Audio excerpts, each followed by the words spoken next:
Napatingin lahat ng taong nandun. Baka sa mukha ng mga residente ang pagkabahala. Ang lalaking si Tanoy kasi ay madalas na gumagawa ng kaguluhan sa kanilang baryo. Pero dahil may mga koneksyon ito, walang sino mang makasaway dito. Kahit ang matandang antingero na si Mang Nolan, hindi rin umubra. Kaya nung mga sandaling yon, bigla na namang nabahala ang lahat. Mukhang gagawa na naman ang gulo rito. Tingnan mo yung mukha oh. Nagulat na lamang ang lahat nang biglang maglabas ng baril si Tanoy. Gigewang-gewang pa itong pumasok sa loob ng simbahan at kung sino-sino na lang din ang tinutukan. Nang mapunta kay Sebastian ang direksyon ng baril.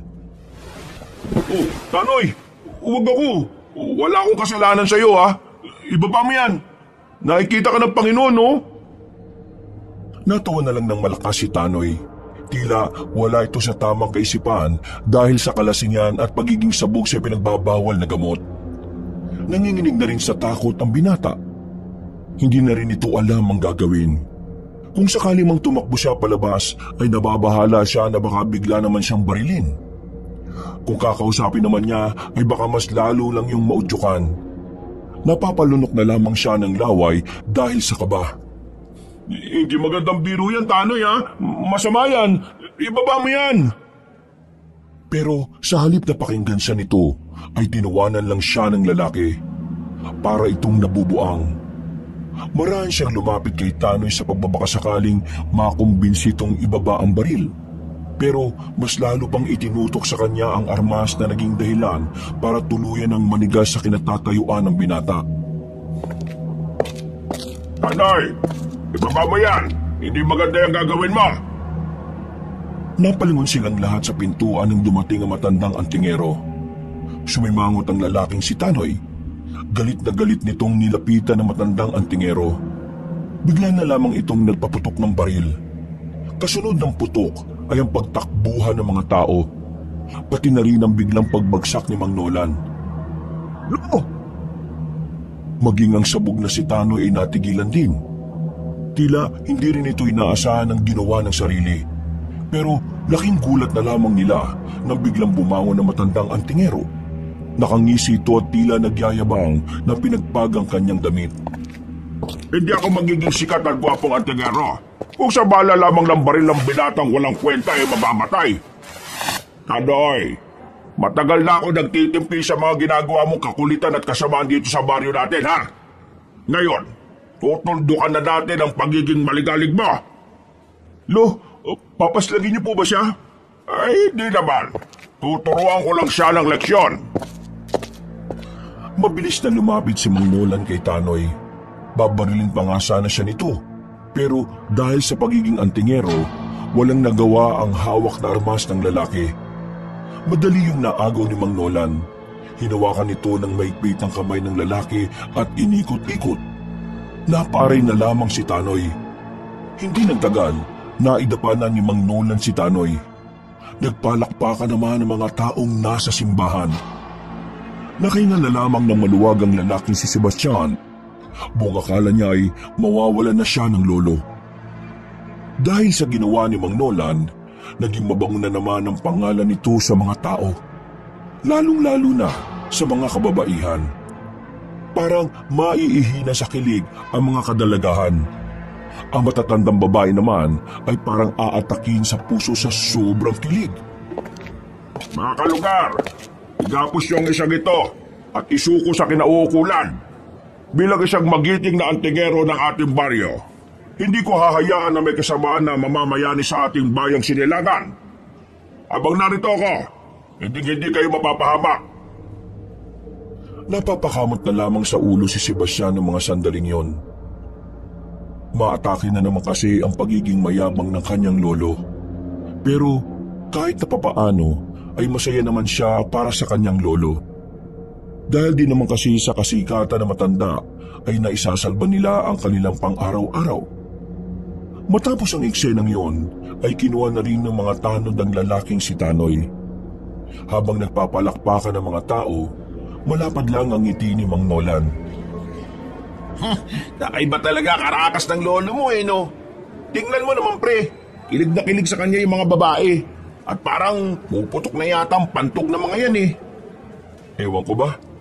Minsan nga iniisip ko na baka may ginagamit si Lolo na gayuma sa mga babae. Kasi kung ako yung babae, hindi ko magugustuhan si Lolo eh. Hindi naman di siya gwapo. Ang sabihin mo, inggit ka lang kasi mas marami pang chicks si Mang Nolan kaysa sa'yo. Bakit naman ako maiinggit eh? Gwapo ako kaysa sa kanya, no? Yun na nga eh. Mas gwapo ka pero walang napansin sa'yo. Ay nako, kaibigan ba talaga kita? O magsisimula na ang misa oh. Hanip, parang wala lang nangyari ah. Hindi nagtagal, dumating na rin ang pari at ang ilan pang miyembro ng simbahan.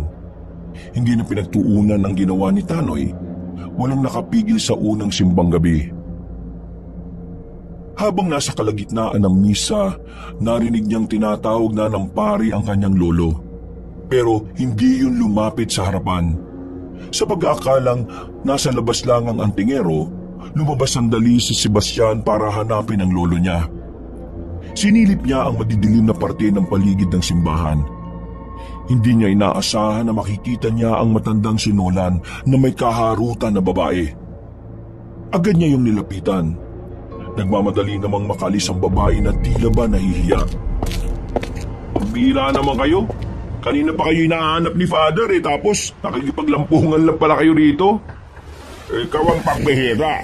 Sinira mo yung moment ko eh. Nandun na eh. Hindi po ba kayo nahihiya? Nasa simbahan kayo tapos gumaganyan kayo? Ay, nasa labas ako ng simbahan ha. Para lang sa kaalaman mo. Pumasok na kayo sa loob, tinatawag na kayo. Kayo na magsasalita dun, no? Ay, hindi pwede. Ho? Ano hindi pwede? Tinatawag ka na nga ni Father Erning. Basta, ayoko. Gagamitin niya lang naman ako eh. Ang maigi pa, umuwi ka na lang sa bahay at matulog. Hindi ako papasok sa simbahan na yan kung si Erning ang pare. Ibalik niyo si Pablo at saka ako magsisimba. Lumipat na nga po ng simbahan si Father Pablo. Kulit niyo naman, Louie.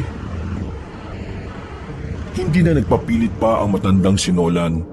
Sumakit na ang ulo ni Sebastian pero hindi niya nakumbinsi ang kanyang lolo.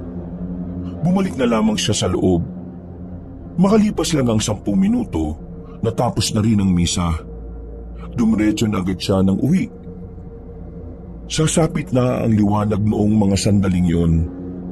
Inabutan niya ang kanyang lolo na abala sa pagbabasa ng isang lumang libro. Seryosong matanda. Pero nilapitan niya ito at binigyan ng pagkain na nabili sa harapan ng simbahan. Oh, ano na naman yung binabasa niyo, Lo? Mga kaalaman na patungkol sa mga mababangis na nilalang. Ho? Mababangis na nilalang? Kagaya ng alin? Kagaya na lamang ng aswang. Natameme na naman ang lalaking si Sebastian nang marinig ang sinabi ng matanda. Naalala na naman niya kasi ang isang pangyayari na hindi niya sinasabi sa kanyang lolo. Naramdaman na lamang niya ang pagtindigan ng kanyang balahibo. Ganun na ganun ang kanyang pakiramdam nung unang beses na makakita siya ng aswang sa kagubatan. Ay, sabi ko, timpla mo ako ng kape. Tulala ka na naman dyan. Ano na naman bang napasok sa kukote mo, ha? Wala ho. Inaantok lang ho ako. Ay, sige na. Timpla mo na muna ako ng kape. Agad namang nagtungo ang binata sa kanilang maliit na kusina sa labas ng bahay. Iniisip pa rin talaga niya ang babaeng nilalang na pangit ang mukha. Yun ang nilalang na nakita niyang lumalapa ng buhay na baka. Napapailing na lamang si Sebastian dahil gusto na niyang alisin sa isipan niya yon. Pero kahit na anong gawin niya, hindi niya naman mabura-bura. Wala siyang lakas ng loob na sabihin yun sa kanyang lolo. Bilang apo kasi, ayaw din naman niyang makaharap ng kanyang lolo ang mga ganoong klase ng nilalang. Masyado siyang nag-aalala sa kapakanan na matanda. Kahit na may mga napatumba na rin naman itong mga aswang na maraming taon na ang nakalilipas.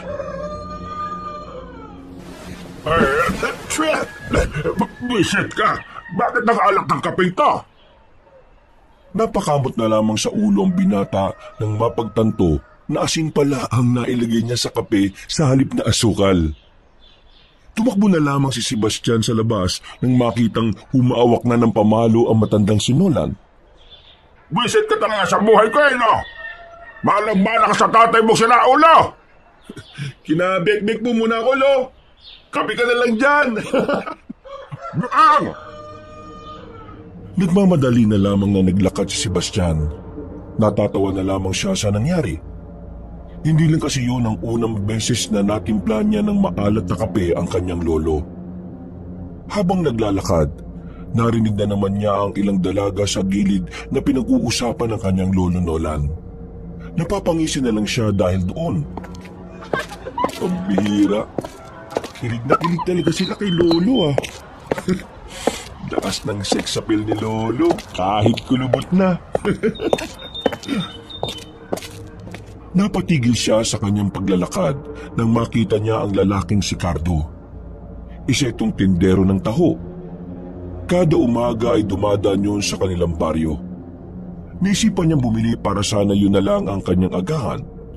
Paglapit niya, ngumiti agad sa kanya si Cardo na para bang matagal na silang magkakilala. Naku, taho, wala na, ubos na. Ay, ganun? Sayang naman. Gusto ko pa naman sanang bumili. Malakas kasi talaga ang bintahan ngayon lalo na't simula na ng simbang gabi. Sige. Susunod na lang. Ay, sandali. Bakit? Lolo mo yung magiting na antingero, di ba? Magiting na babaerong antingero pa. Ano? Paano mo siya nakilala? Kung pwede lang, iabot mo ito sa kanya. Isang kapirasong papel ang nilabas ng lalaking yun mula sa bulsa. Hindi na muna binasan ni Sebastian kung ano ang nakasulat doon, pero napapaisip siya ng mga sandaling yun. Para saan to? Nautusan lang akong ipabigay yan. Ibigay mo sana sa kanya ng mas maaga. Kailangan niyang mabasa ang nakalagay dyan sige, maraming salamat Naglakad na ang lalaking si Cardo na bitbitang wala ng laman na lalagyan ng taho. Sa halip na puntahan ng kaibigang si Bekbek, nagmamadali na lamang siyang bumalik na kanilang bahay. Pero habang naglalakad, sinubukan niyang alamin ang nakalagay sa papel. Nagsalubong ang kanyang kilay nang mapansin na wala namang nakasulat doon. Sa likod ay blanco rin, kaya hindi niya malaman kung seryoso ba ang lalaking si Cardo o hindi. Sa isip-isip niya, baka pinagtitripan lang siya na magtataho. Sira ulo yun Ano namang meron dito? Itatapon na sana niyang papel sa basurahan, pero hindi niya alam kung bakit parang merong pumipigil sa kanya. Hindi niya alam kung bakit parang tingin niya kailangan niya munang ibigay yon sa kanyang lolo. Kaya naman nagmamadali na siyang makauwi. Inabutan niya pa rin ang matandang nagbabasa ng libro. Agad niyang nilapag ang papel sa lamesa. Ano ito? Papel, malamang. Para saan ang papel at bakit mo ako binibigyan nito? Kilala mo yung nagtitinda ng taho? Naglalako dito sa atin palagi. Siya ang nagpabigay niyan. Nautusan lang daw siya Yung nagtitinda ng taho? Opo. Sino yan? Hindi mo naman pala kilala Tingnan mo na lang yung papel na yan. Binasa ko kasi wala namang nakasulat. Nang buklatin na ng matandang lalaki ang papel, nakita ni Sebastian na nagsalubong ang kilay nito. Narinig din niyang nagsalita na rin yun ng mahina. Teka, may nababasa po ba kayo dyan? Nakita ko, blanco yan Handa mo yung tricycle. Ipagmaliho mo ako, dali. Po? Saan naman po tayo pupo? Huwag ka na magtanong. Saan ko na sasabihin? Emergency ka! Gulong-gulo ang utak ng binatang si Sebastian noon. Hindi niya kasi malaman kung anong nakalagay sa papel wala namang nakasulat doon. Pero kahit na ganon ay sinunod pa rin niya ang kanyang lolo. Pinandar niya ang tricycle. Madali silang umalis sa kanilang baryo. Makalipas lang ang ilang minuto, narating na rin nila ang kabilang baryo. Nagmamadali ang matandang si Nolan pagkababa pa lang ng tricycle. Narating nila ang isang bahay na may malawak na bakuran. Inabutan nilang naroon si Cardo. Nakaupo sa gilid at nakayuko. Nasaan na si Bonos? Huli na kayo. Wala na siya. Anong huli na ako sinasabi mo? Na maalam na siya, Mang Nolan. Wala na si Lolo. Nang marinig ni Mang Nolan ng sinabing yun ng magtatahong si Cardo, bumukas ang lungkot sa mukha ng matandang lalaki. Pagpasok niya sa loob ng bahay, inabutan niya ang isa pang matandang lalaki na nakahiga na mapayapa sa papag nito. May ngiti sa mukha ang matandang si Muros. Parang masaya nitong iniwan ang realidad. Bago nawala si Lolo, nasabi niya sa akin na masaya siya kasi alam niyang nandiyan kayo, Mang Nolan. Iniwan niya ang mundong ito ng may ngiti sa labi. Bakas naman sa mukha niya, oh. Hindi naman makapagsalita si Sebastian ng mga sandaling yon. Nawiwindang siya sa mga nangyayari, pero nakaramdam din siya ng pag-aalala sa kanyang lolo. Napansin niya kasi na talagang apektadong matandang si Nolan sa pagkawala ng itinuturing nitong ama. Maya-maya pa, iniwan na muna nilang dalawa ni Cardo si Mang Nolan sa loob. Tumambay na muna silang dalawa sa bakuran habang nagkakape. Pwede bang bigyan ng linaw yung nangyayari? At kung ano yung ugnayan ng lolo ko sa lolo mo? Hindi kami close ng lolo Muros ko. Tindero lang talaga ako ng taho. Pero nitong mga nakaraang araw, nalaman ko na may sakit siya. Kaya dito na muna ako tumira. Sa ilang araw ko nakasama siya, nalaman ko na si Mang Nolan at si Lolo ay may malalim palang pinagsamahan. Tinuturing na anak ng lolo ko ang lolo mo. At sabi niya sa akin, parang ama na rin ang turing sa kanya ni Mang Nolan. Lahat ng nalalaman ni Mang Nolan, nagmula raw kay Lolo Muros. Kasi sila ang magkasama noon eh. Ganun pala. Bakit? Ilan taon na ba ang lolo mo? Nasa 87 na. Nasa 56 pa lang ang lolo ko. Hindi talaga malabo na turingan nila mag-ama. Sobrang tanda na ng lolo ko. Kaya tingin ko, kailangan na rin niya talagang magpahinga eh. Marami-rami naman na siyang nagawa para sa probinsyang ito. Pero ano? May nasabi siya sa akin. Ang sabi niya, kapag nawala siya, may posibilidad daw na bumalik ang kasamaan dito. Hindi ko alam kung anong sinasabi niya eh. Ito talaga matatanda. Parang ang daming tinatago palagi, no? Pero nalulungkot din ako sa pagkawala ng lolo mo. Hindi ko talaga akalain na may koneksyon ng mga buhay natin. Palagi lang kitang nakikita naglalako ng taho sa amin eh. Dati nga naisip ko na asset ka ng mga pulis eh. Bakit naman ako magiging asset ng mga pulis? Grabe ka naman sa akin. Di ba ganun naman sa mga palabas? Yung mga nagtitinda ng ice cream, yung magbabalot, magtataho, pati na nga rin yung nagbebenta ng dyaryo. Bigla-bigla na lang maglalabas ng baril kapag napatrobol na. Grabe naman yung imahinasyon mo, pampelikula. Pwede ka na maging director siguro ng isang pelikula eh. Di naman ako nakapagtapos ng pag-aaral kaya malabo mangyari yan. Pareho pala tayo. Hindi rin kasi ako nakapagtapos ng pag-aaral eh. Lintik kasi mga aswang yan. Mga ano? Mga aswang? Oo, mga aswang. Sila ang dahilan kung bakit hindi ako nakapagtapos ng pag-aaral eh. Bakit? Anong nangyari? Anong connect? Nung high school ako, pinagpapapas lang nila yung mga guro namin na naiwan sa school para magbilang sa boto ng mga tao nung eleksyon. Nung namatay ang mga guro namin, halos lahat ng magulang natakot ang papasukin ng mga anak nila. Sa lugar namin, Yun lang ang pinakamalapit na paaralan eh. Kaya yun, huminto na muna ako. Tapos, nung nasubukan ko magtrabaho, hindi na ako nakabalik sa pag-aaral. Ang sarap kasing kumita eh. Pero, nakakainis pa rin talaga. Mga visit na aswang na yun. Perwisyo. Nakakaawa yung mga teacher namin eh. Mga salot talaga sila. Pero, nakakakilabot din. Oo, alam ko yung kinukwento mong yan. Nabalitaan ko yan noon sa isa sa mga kaibigan ko eh. Pero, tanong ko lang, anong nangyari sa mga aswang? Malamang, hindi naman sila nahuli. Ang sabi pa nga ng mga pulis doon, tao raw ang pumaslang sa mga teacher at principal namin. Hindi sila naniniwala na mga aswang ang dumali. Eh kasi naman, nung panahon na yun eh, hindi pa naman talamak ang aswang. Parang yun yata yung unang kaso ng aswang sa probinsya natin. Kakatakot. Kung hindi sila nahuli nun, siguradong hanggang ngayon eh, nabubuhay pa rin sila. Sabi nga sa akin ni Lolo nung nakaraan, buhay pa nga raw ang mga aswang.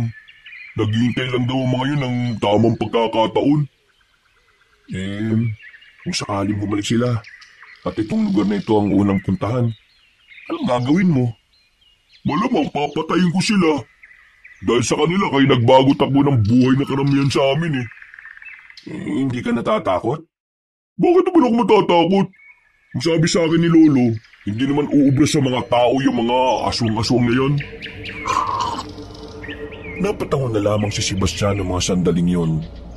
Kahit na papaano, nawala ang kanyang pagkabahala sa sinabi ni Cardo. Bumuntong hininga na lamang si Sebastian, pero pilit na lang niyang inaalis sa kaisipan niya ang tungkol sa mga nilalang na yon. Nalalapit na kasi ang Kapaskuhan at gusto niya na sa okasyon na yon nakalaan ang kanyang atensyon. Maya-maya lang din ay lumabas na rin ang kanyang lolo. Sandaling kinausap nito si Cardo. Pagkatapos ay sumakay na rin sila sa tricycle at umuwi. Tahimik lang ang kanyang lolo ng mga sandaling yon. Kaya naman, hindi na niya ito tinanong pa ng kung ano-ano. Hinayaan na lamang muna niyang mapag-isa si Mang Nolan. Mabilis na lumipas sa mga araw. Nailibing na rin si Mang Muros.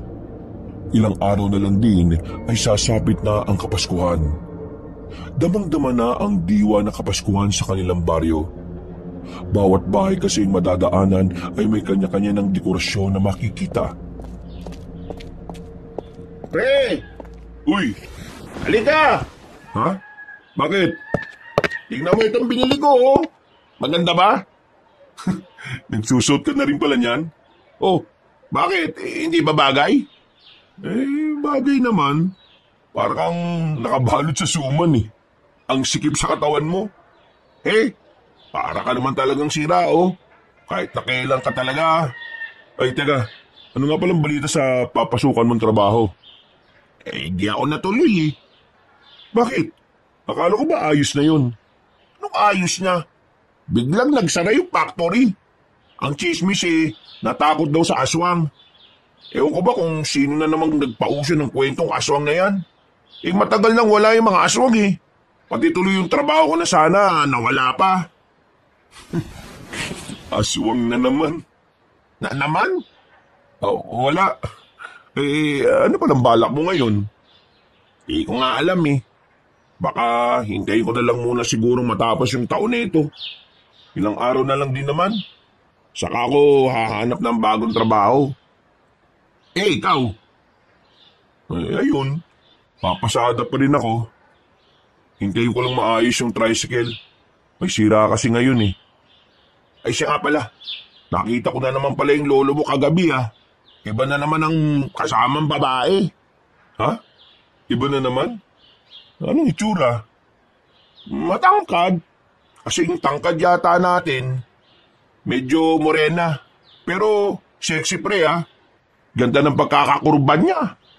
Basta, kakaiba. Mas maganda to kumpara sa mga babaeng nilandi ng lolo mo rito. Tingin ko nga hindi yung taga rito eh. Kasi kung taga rito yun, hindi naman yung ganun kaganda. Parang sinabi mo na walang maganda rito sa atin. Mismo! Maraming salamat at sinabi mo sa akin to ha. Pagsasabihan ko na lang si Lolo. Baka kasi mamaya, minor de edad tong nilalandi na naman niya eh. Nakipag-apir na lamang ang binata sa kanyang kaibigan. Umuwi na muna siya sa bahay nila. At pagdating niya nga roon, nalingat lang siya ay nagdala na naman ng babae ang kanyang lolo. Napapakamot na lamang siya sa kanyang ulo. Do, sino na naman ba tong babaeng to? Iba na naman to ah. Ay, siya nga pala si Marilag. Ganda no? Marilag, eto nga pala yung apo ko. Baka meron kang kakilala eh, ireto mo naman tong apo ko para hindi na mainit ang ulo palagi. Magandang hapon sa'yo. Ilang taon ka na ba, miss? 19 na ako. Ano ba kung ilang taon na tong lolo ko? Nasa 50 na yan, bakit ka sumasama dyan? Kakaiba kasi ang dating ng lolo mo eh. May hindi ako mapaliwanag na nararamdaman kapag kasama't kausap ko siya. Alam mo, miss, ibang ka lang. Umuwi ka na lang sa inyo at dito siya magpapasko sa atin. Ho? Sa lahat ng babaeng nakilala ko, siya lang ang nakikita kong dapat kong seryosohin. Kaya sana, tanggapin mo rin siya gaya ng pagtanggap na ginawa ko sa kanya. Lo, ano naman ba to? Bakit bigla-bigla na lang kayong nagdidesisyon ng ganyan? Di niyo mo lang ako sinabihan muna. Hoy, bahay ko to. Kaya kahit na anong gusto kong gawin dito, ayos lang naman dahil ako may-ari. Ganun pala. Eh di, walang halaga ang boses ko dito dahil bahay mo to. Eh, di naman sa ganun, apo. Eh, ganun ang nais yung iparating eh. Eh di sige, kung yan ang gusto nyo, kayong bahala. Basta, wag mo na rin akong pakikialaman sa mga bagay na gusto kong gawin ha. Sebastian, wala naman kami ginagawang masama ng lolo mo. Single naman ako. Single din naman ang lolo mo. Wala naman yan sa edad eh. Ano bang dahilan kung bakit ayaw mo sa aming dalawa? Isa lang naman ang dahilan kung bakit ayaw ko ng ganyang relasyon. Ayaw ko sa'yo. Hindi na nakapagsalita pa ang dalawa nang lumabas na ulit si Sebastian. Nababa na siya sa ginagawa ng kanyang lolo. Pakiramdam niya kasi, dinudungisan ng kanyang lolo ang mapayapa nilang bahay. Wala naman kasing problema para kay Sebastian na magmahal ulit si Mang Nolan. Ang iniisip lang talaga niya ay baka gamitin lang din siya ng babaeng yon.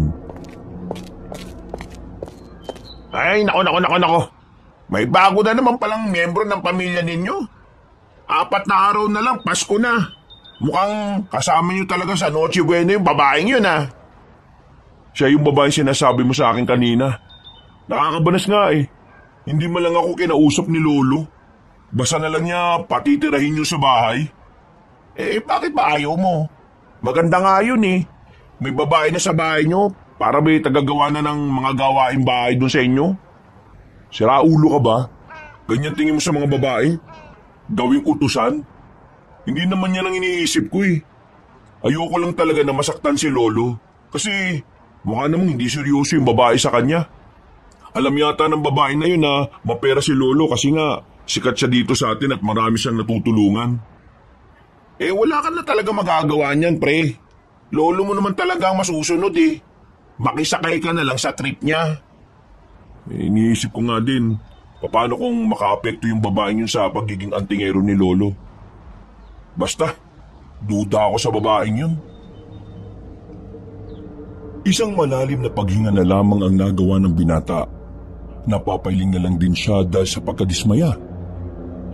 Gabi na nang maisipan niyang bumalik na lang sa kanilang bahay.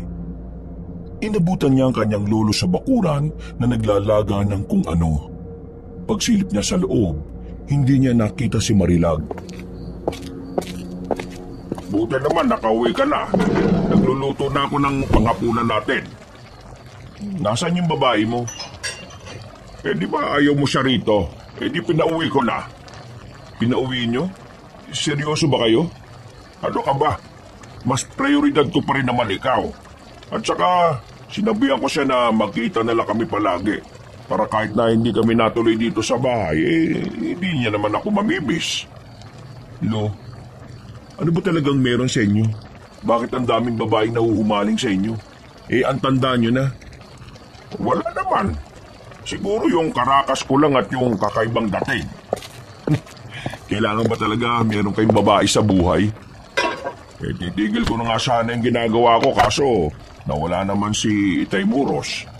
Para makalimot ako sa pagkawala niya, ito, nambababae na lang ako. Libangan lang ba? Ano na po bang balita? Saan? Di ba sabi niyo sa akin nung nakaraan? Sasabihin niyo sa akin kung ano yung sinabi ni Mang Muros sa sulat? Hindi ko naman kasi nababasa eh. Wala naman ako nakikitang nakasulat doon. Ang sulat na binigay mo sa akin ay hindi mo talaga mababasa. May ritual kasi nilagay si Itay Muros doon. Natanging mga kagaya lang namin ang may kakayahang makabasa noon. Ano nga hong nakalagay doon? Ay, sige na nga. Sasabihin ko na sa'yo. Tungkol yun sa mga aswang. Ano po? Tungkol sa mga aswang? Bakit? Kalaban niyo ba talaga ang mga aswang, Lo? Noon, malakas na ang tingero si Itay Muros. Kinatatakutan siya. Pero nung magkasakit siya, nagkaroon ng lakas ng loob ang mga aswang na magpakita sa mga baryo. Pabuti na lang ay may bagong henerasyon ng mga antingero. Kabilang na ako ron. Bago magretiro si Itay Muros sa pagiging antingero, gumawa siya ng malakas na ritual. Mga proteksyon na magpoprotekta sa bawat baryo kontra sa mga aswang. Dahil sa mga proteksyon na yon, hindi na nakakapasok ng baryo mga aswang. Pero ngayong wala na si Itay Muros, nawala na rin ang bisa ng mga proteksyon. Nangangamba kami na maaari nang mapasok ng mga aswang ang mga baryo. Makakapanggulo na sila ulit. Yung sulat na nakalagay sa blankong papel, naroon lahat ng mga dapat kong gawin para muli kong mabuhay ang proteksyon. Magagawa ko yun sa oras na kabilugan na ang buwan. Kailangan niyo kong tulungan sa bagay na yon. Ibig niyong sabihin, matagal na ninyong pinipigil ang mga aswang? At kaya sila nanahimik ng matagal na panahon, dahil sa mga proteksyon? Gano'n na nga. Naganap lang sila ng tamang pagkakataon para muling magparamdam at maisagawa ang mga plano nilang naudlot noon. Kung ganun, delikado pala ang buhay ninyo.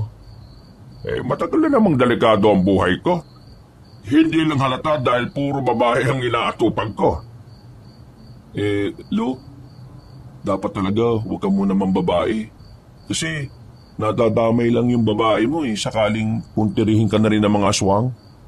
Isa pa, makakagulo lang ang pambababae mo sa pagiging antingero mo.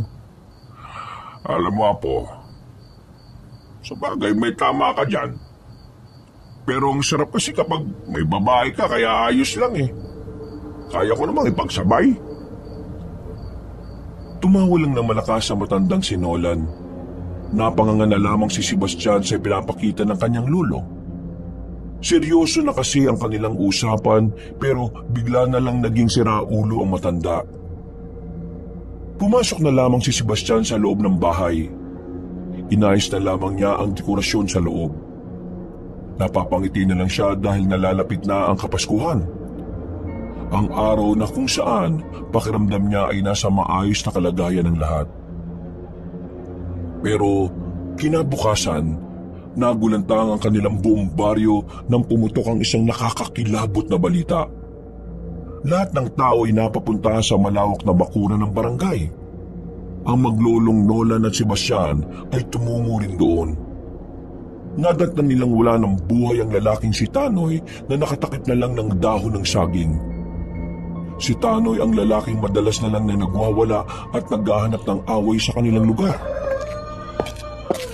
Grabe naman ang gumawa sa kanya niyan. Sobrang brutal, no?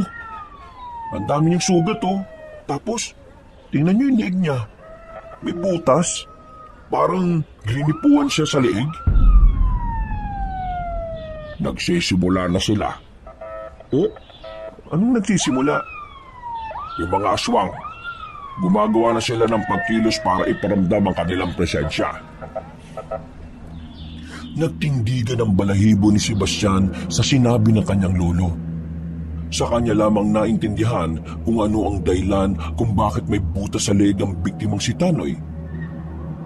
Sa isip-isip niya, maaaring dun hinigop ng aswang ang dugo ng binata.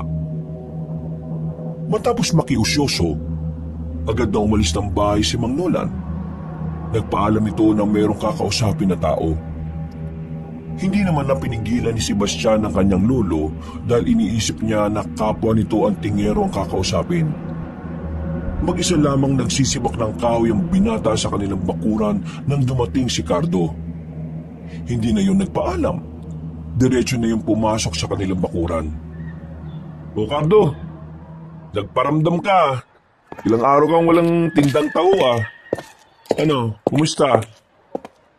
May inatsikaso lang akong ibang bagay. Ay, siya nga pala, si Mang Nolan, nandiyan ba? Naku, kaalis lang. Bakit? Biglang lumapit sa kanya si Cardo. Tumingin-tingin pa ito sa paligid. Halos magkalapit na ang mukha nilang dalawa, kaya nakaramdam ng pagkailang si Sebastian. Uy, buwang, hahalikan mo ba ako? Para kang ano ah. Ay, pasensya na. Pero meron akong kailangang sabihin kay Mang Nolan eh. Pero dahil wala siya, sa'yo ko na lang sasabihin. Uy, ano ba yung sasabihin mo? Pre, meron ako nakita mga asyong malapit lang sa baryo namin. Tingin ko, meron silang binabalak na masama. Pero hindi ko alam kung saan nila gagawin yun eh. Teka na. Nakakita ka talaga ng mga totoong aswang? Oo, nakita ko sila sa gubat. Hindi sila gaya ng mga nauna kong nakita noong nasa high school pa lang ako. Parang mga normal na tao lang sila eh. Eh kung normal na tao lang pala yung anyo nila, paano mo naman nalaman na mga aswang yun? Narinig ko kasi yung usapan nila. Nasabi nila na parang hihintayin lang daw nila ang hudyat ng pinunong aswang. Ano? Totoo yan ha? Oo nga. Ulit mo naman eh, paulit-ulit ka eh. Malay ko ba kung niloloko mo lang ako? Pre, kailangan natin mapigilan ng mga aswang. Ngayong naiintindihan ko na kung bakit sinasabi sa akin ni Lolo na balang araw eh, kailangan ko matutong humawak ng itak o espada. Ito na pala yun. Magagamit ko na pala yun kapag nanggulo na yung mga aswang. Bakit? Lalabanan mo ba sila? Oo naman. Lalabanan ko mga salot na yun. Ipagiganti ko yung paaralan naming naging abandonado nang dahil sa kanya. Ipagiganti ko mga guro namin na namatay nang dahil sa mga siraulong aswang na yan. Palihim na humanga ang binatang si Sebastian sa katapangan na pinapakita sa kanya ni Cardo. Sa isip-isip niya, kailangan niya ring matuto kung anuman ang mga ginagawa ng kanyang lolo. Lumipas ang mga oras. Alanganing gabi na pero hindi pa rin nakakauwi ang kanyang lolo. Hindi na niya yun hinintay pa. Inisip niya na baka napasarap na naman ang kwentuhan nito sa kung sino. Kailangan ng matulog ni Sebastian dahil magsisimbang gabi pa siya.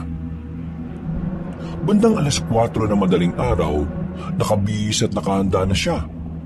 Maaga kasi siyang nagising. Kahit na kulang pa ang tulog, hindi siya nagdalawang isip na magsimba. Habang naglalakad siya patungo sa simbahan, nakita niya ang dalagang si Marilag. Inakala niya na kasama nito ang kanyang lolo. Kaya naman, naisip niyang sundan ng babae. Mabilis siyang naglakad. Nakita niyang dalaga na lumiko sa isang kanto. Pagtingin niya roon, natanaw niya na may kinakausap na dalawang lalaki si Marilag. Sinubukan niya pang lumapit para sana marinig kung ano ang pinag-uusapan ng mga yon. Kailangan makagawa kayo ng paraan kung paano natin siya makukuha. Nahihirapan akong dumiskarte eh. Ang daming sagaban. Siya lang ang tinik sa mga plano natin. Kaya kumilos na kayo. Abangan niyo kung saan siya dadaan. Lilitaw ako kapag kailangan natin siyang ituhin. Sa sinabi pa lang na yun ni Marilag, mas lalong nagkaroon ng pagdududa si Sebastian sa katauhan ng babae. Pakiramdam niya, may ginagawa yung hindi tama. Sinasabi ko na nga ba may kakaibang katauhan to eh. Ano kayong tinatago ng babaeng ito?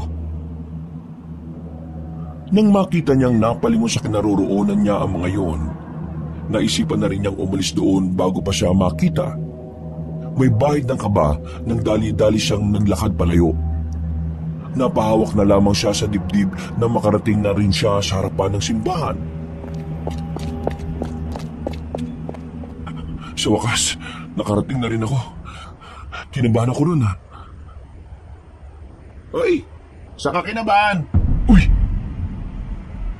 Wisit ka. Kakagulat ka naman. Bigla-bigla ka nalang nalitaw dyan. Uy, yung bibig mo nga. Nasa harapan na tayo ng simbahan eh. Huwag ka magpanggap, no? Unwaring banal to.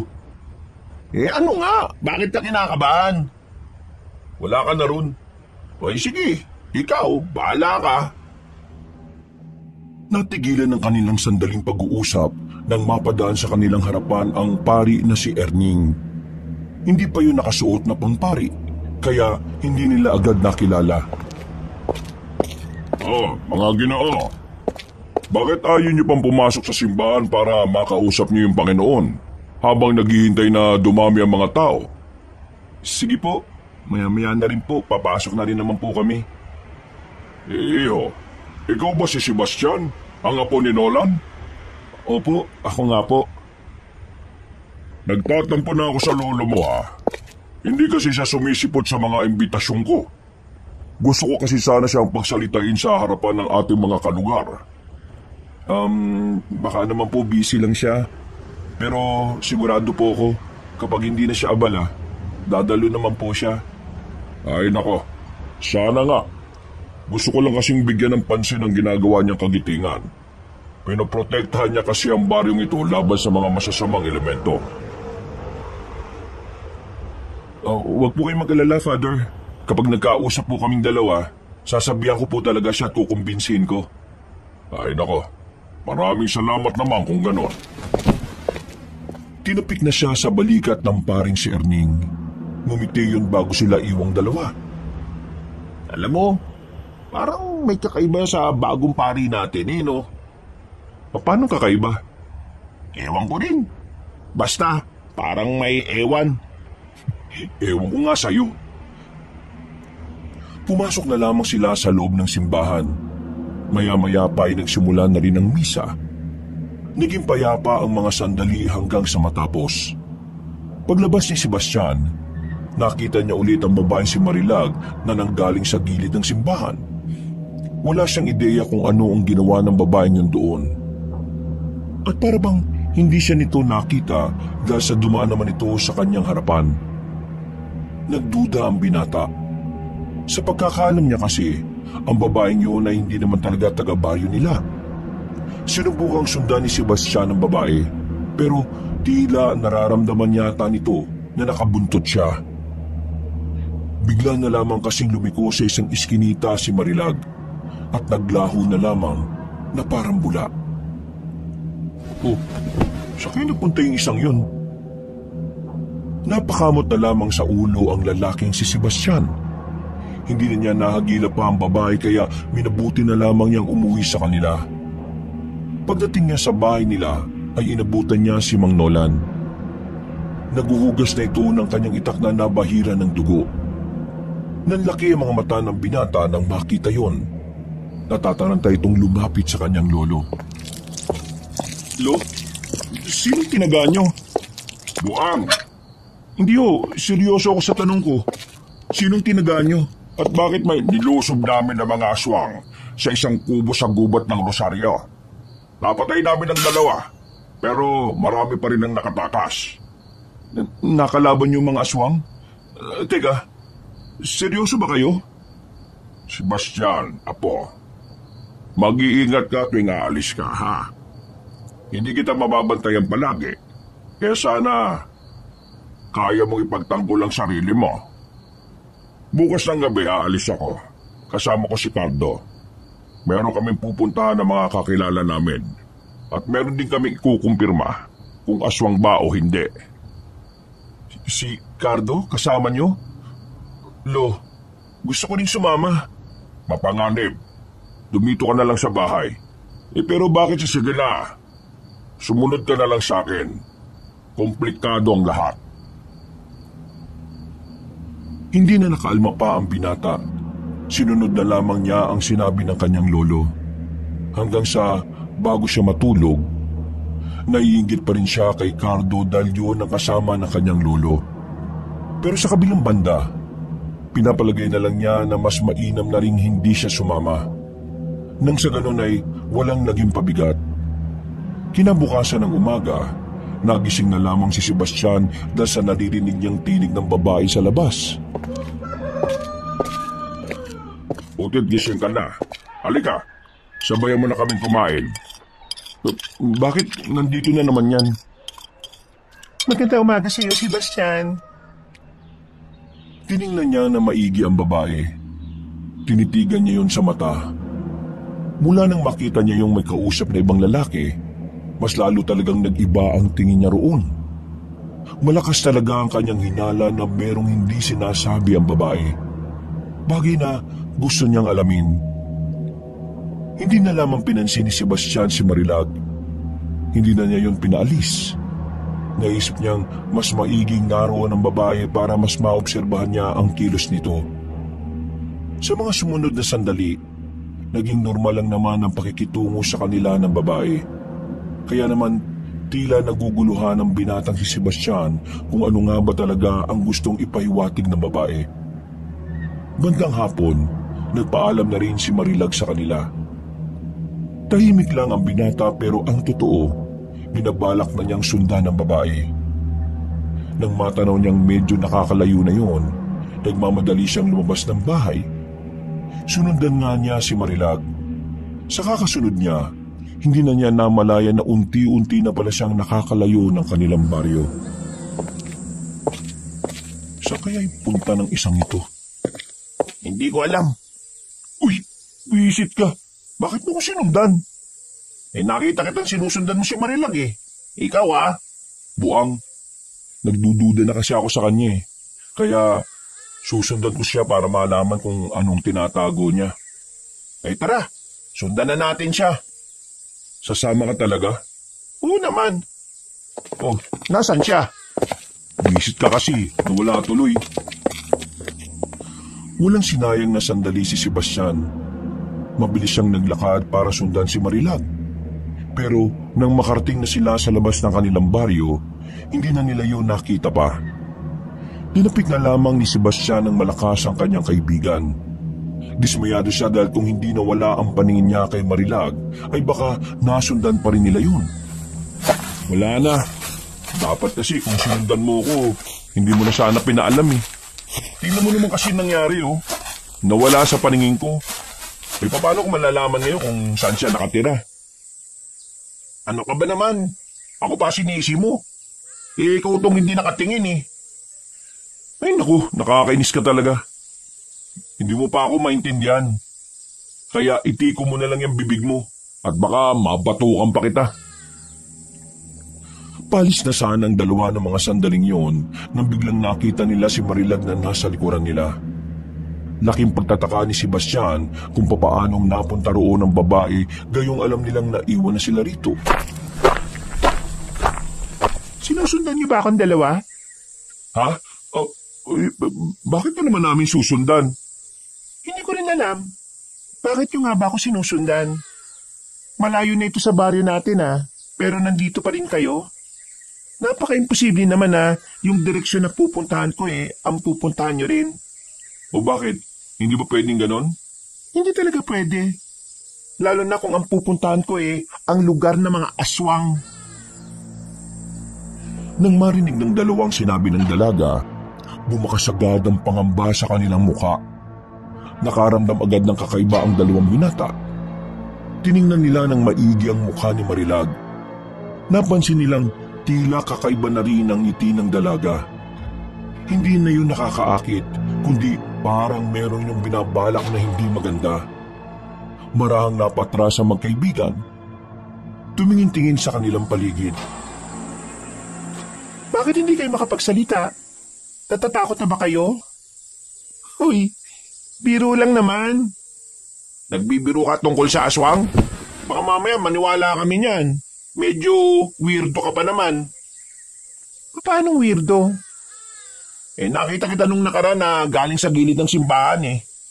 Alauna na nun. Hindi ko alam kung anong ginawa mo ron. Pero ang nakapagtataka, nasa dilim ka pa nang galing. Sa likuran ng simbahan, di ba? Ang weirdo mo. Nakita rin kita dun. Anong ginagawa mo ron? Anong meron sa gilid ng simbahan at bakit punta ka ng punta ron? Gusto niyang malaman? Malamang. Kaya nga tinatanong ka eh. Buwag din pala to eh, oh. Bakit ba ganyan ang pakikitungo mo sa akin? Magiging asawa ko ng lolo mo kaya dapat maging mabuti ka rin sa akin. Ano? Magiging asawa? Nahihibang ka na ba? Hindi mangyayari yun. At hindi ako papayag. Hindi ko hayaan na mapangasawa ng lolo ko ang isang babaeng hindi malang namin nakilala ng lubusan.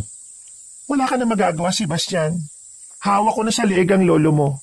Sunod-sunuran na siya sa akin ngayon. Ipakita ko lang sa kanya ang perlas ng silangan, magiging parang asong takam na siya. Sino ka ba talaga? Ano kailangan mo sa amin? Sa inyong dalawa wala. Sa lolo mo, meron. Kumuha na si Sebastian ng pamalo sa gilid. Nadampot niya ang palotsina na sa unang tingin pa lang ay batid na niyang mapuputol agad kapag ipinalo. Sige, subukan mo lumapit. Ipapalo ko to sa perlas ng silangan mo. Siguro ang una kong dapat gawin, burihin sa mundo nito ang humahadlang sa mga plano ko. Ang taong nakikialam sa relasyon naming dalawa ni Nolan.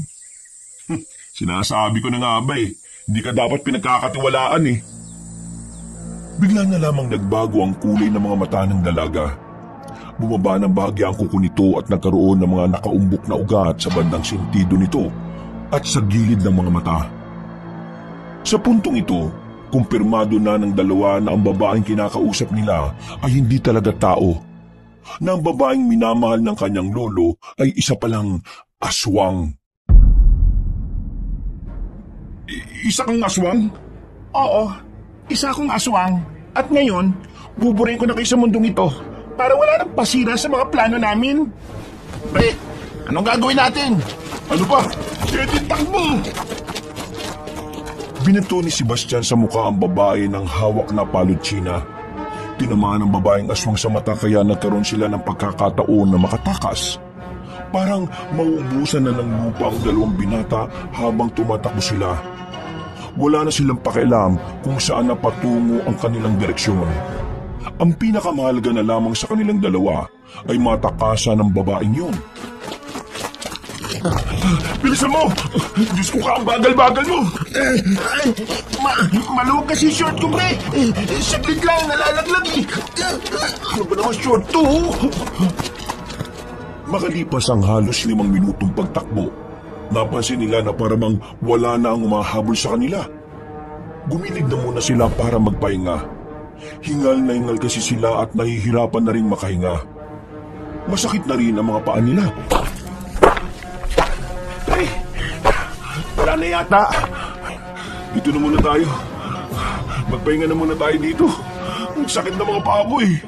Parang naninigas na rin ang daliri ko. Mas maganda kung aalis na kagad tayo. Paano kung maabutan nila tayo dito? Ang kulit mo.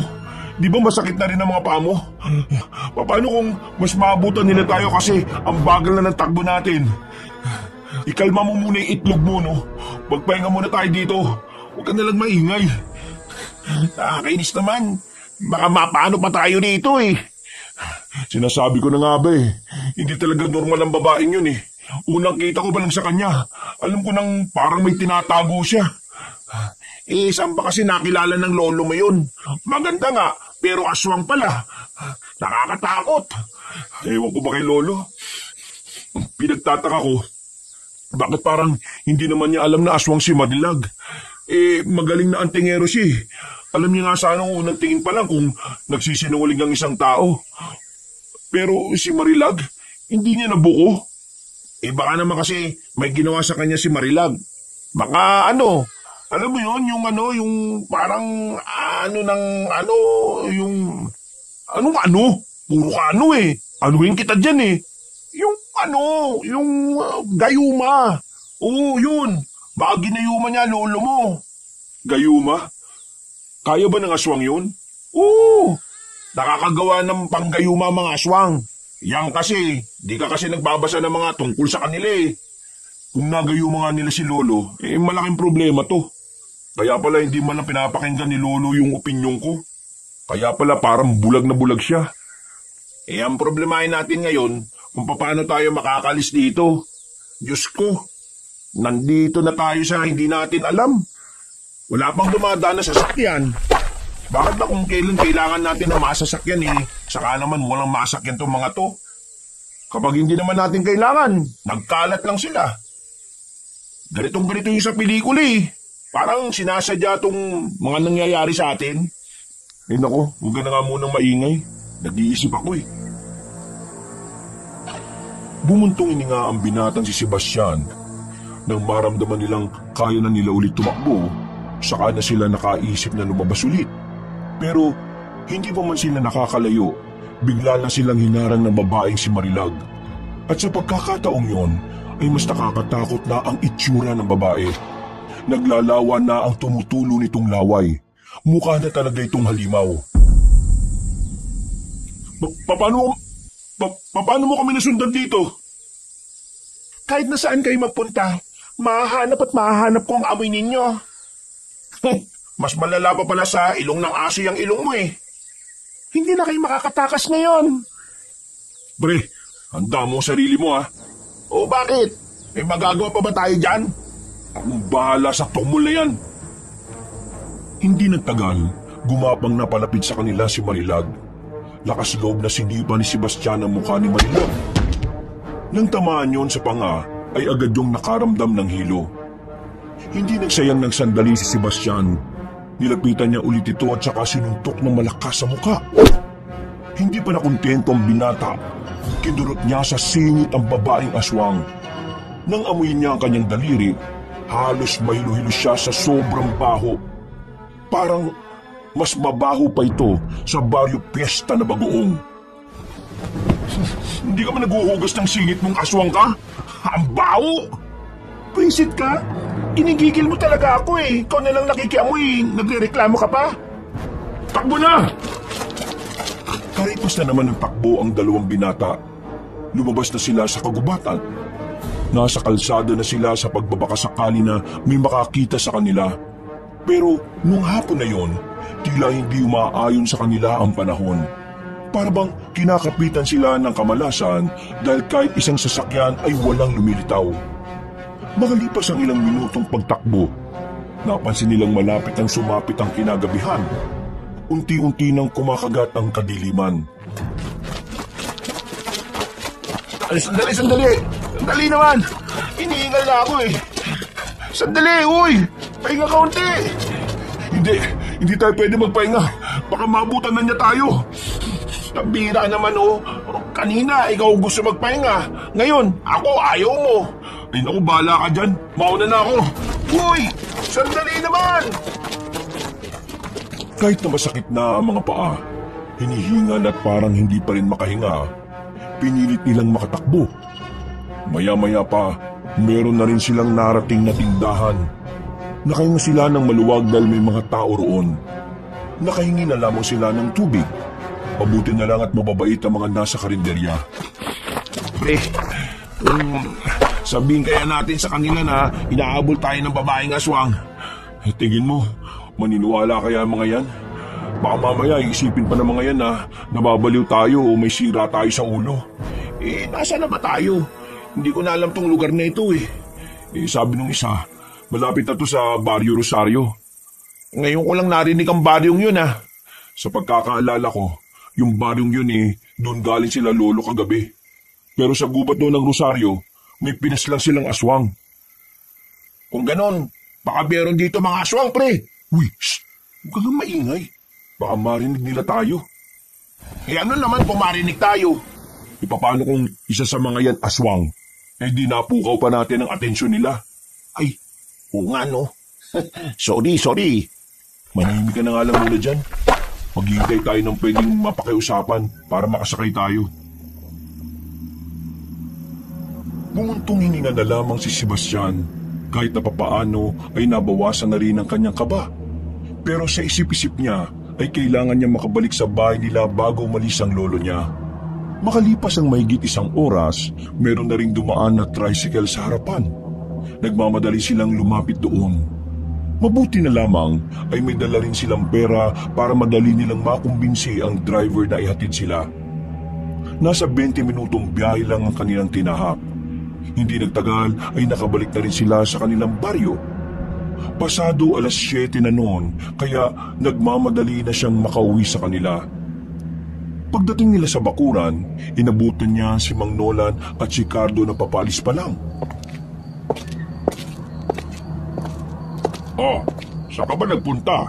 Kanina pa kita hinihintay ah. Pre, parang dami niyong pinagdaanan ah. Ang dumi ng paa niyo oh. Lo, may kailangan kayo malaman tungkol kay Marilag. Ay, ano na naman ba yan? Sinundan namin kanina si Marilag, Lo. Nalaman namin na aswang siya. Ay, tapos? Anong audit? Anong o tapos? Ano pang nalaman mo? Bakit parang hindi ka man lang nagulat, Lo? Alam mo ba kung anong pinagdaanan namin para lang makatakas sa babaeng yun? Ang dami naming nilagpasan na puno sa gubat. Nakatapak pa kami ng kung ano-ano pero tiniis namin para lang makabalik at masabi to sa'yo. Tapos, ganyan lang ang reaksyon mo? Parang wala lang? Tingin mo talaga ang isang sikat at magaling na antingero na kagaya ko walang malalaman o manhid sa katauhan ni Marilag? Ho? Anong ibig niyo sabihin? Alam ko kung anong klaseng nilalang si Marilag. Nung una pa lang alam ko na. Anong sinabi niyo? Ang dahilan kung bakit ko siya pinatulan ay dahil gusto kong makakuha ng impormasyon sa kanya tungkol sa pinuno ng mga aswang na hindi namin kilala. Iba kasi ang pinuno ng mga aswang ngayon. At yun sana ang gusto kong malaman para malaman ko rin kung gaano kahirap kalaban ang pinuno nila. Ibig sabihin, hindi totoong gusto mo siyang maging asawa? Hindi. Kaya ko lang naman siya gustong patirahin sa bahay natin dahil gusto kong mas maobserbahan ko siya. Pero napagtanto ko na mas mainam na hindi mo siya kasama sa bahay dahil baka madamay ka pa. Ngayon, mukhang hindi na siya babalik dito kasi nakatakas ka Alam niyang sasabihin mo sa akin to. Kaya wala na akong pagkakataon na malaman kung sino ang pinuno nila. Kaya gusto malaman ni Mang Nolan kung sino ang pinuno nila para mas mapaghandaan sila. Mahirap kasi harapin ang kalaban kung hindi mo kilala at hindi mo alam kung ano ang kayang gawin. Tila nakaramdam ng pagkapahiya ang lalaking si Sebastian. Sa halip kasi na makatulong ay tila mas naging komplikado pa ang lahat. Napapailing na lamang si Mang Nolan. Dismayado ang mukha nito.